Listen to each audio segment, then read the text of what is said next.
Today, we're going to crack the code on the 2025 CUET Economics paper. We're not just going to skim through the questions. Oh no, we are going to deconstruct this entire exam, find the hidden patterns inside, and build a framework that's going to help you absolutely conquer it. Look, staring down a list of 40 econ questions, it can feel like a pretty massive challenge. It's easy to think you need to have, 40 completely different concepts perfectly memorized. But what if I told you that's not really how it works? You see, the real secret to this exam isn't about memorizing every last detail. It's actually about deeply understanding 4 fundamental themes that weave their way through the entire paper. If you can master these, you'll start seeing the same patterns pop up again and again.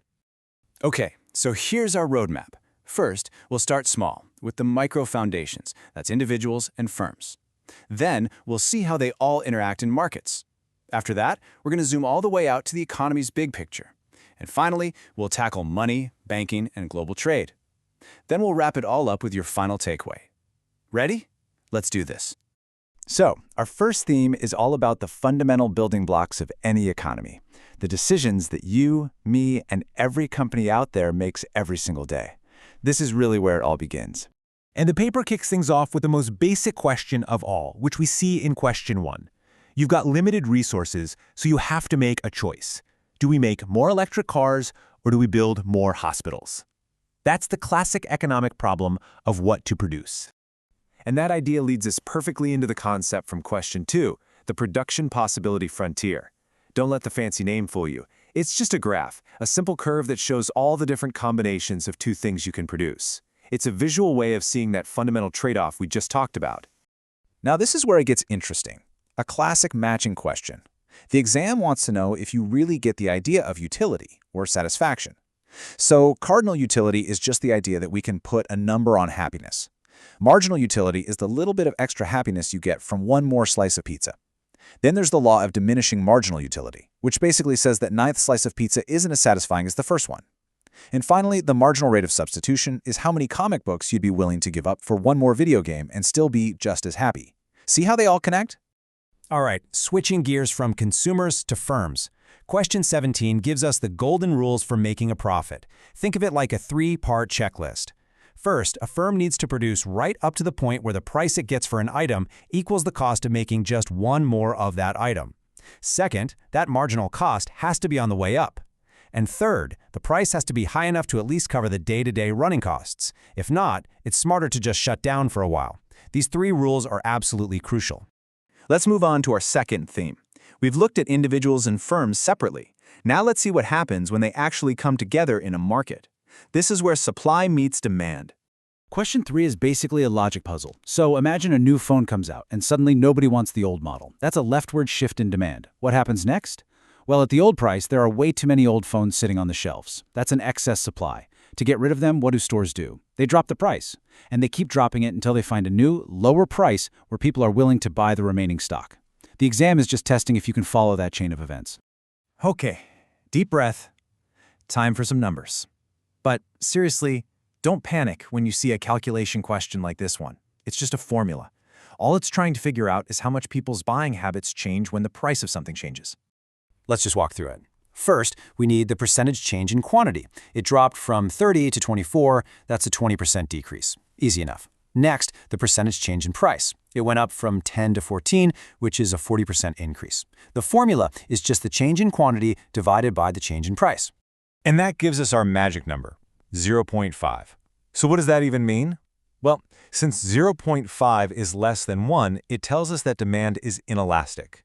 In plain English, even though the price jumped up a lot, people didn't really change how much they bought by that much. So far, we've been looking at the economy with a microscope. Now it's time to switch to a telescope. Let's zoom out to our third theme, macroeconomics. We're not talking about one company or one product anymore. We're talking about the health of the entire economy. Question 22 hits us with one of the great head-scratchers of macroeconomics, the paradox of thrift. It sounds completely wrong, doesn't it? If everyone in the country decides to save more money, you'd think the total savings in the country would go up. But if everyone saves more, it means everyone is spending less. And my spending is your income, so incomes fall. And in the end, total savings might not increase at all. It's a perfect example of how what seems logical for one person can be tricky for the economy as a whole. And this leads us to a really important distinction they test in question 26, the difference between real and nominal GDP. Think of it this way. Nominal GDP is like measuring the economy in today's dollars. It can go up just because prices went up, not because we actually produced more stuff. Real GDP is the hero here. It takes out the effect of inflation by using prices from a fixed year in the past. That way, it gives us a true picture of whether the economy is actually growing. Okay, this matching question looks like a whole lot of alphabet soup, I know, but it's really not that bad. We start with the big one we all know, GDP, which is just adding up all the spending. The other terms are just ways of adjusting that number to tell a different story. For example, to get net domestic product, we just subtract the value of stuff that wore out or broke down. And to get gross national product, we add in the money our citizens earned overseas. It's just different lenses to view the same picture. For our fourth and final theme, we're diving into the plumbing of the economy. We're talking about money, the banking system that moves it around, and how our economy connects with the rest of the world. Question 29 is all about the central bank's toolbox. Think of the CRR and SLR as safety rules. They force banks to keep a certain amount of cash on hand, just in case.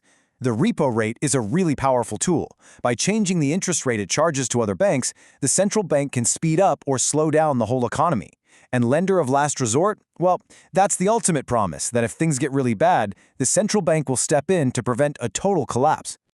And here we have another sequencing question, but this time it's about money itself.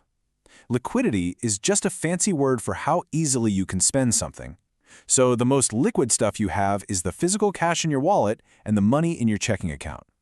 As you can see, as we go down the list, we're adding things like savings accounts and time deposits, things that are still money but take a little more effort to turn into cash you can actually spend.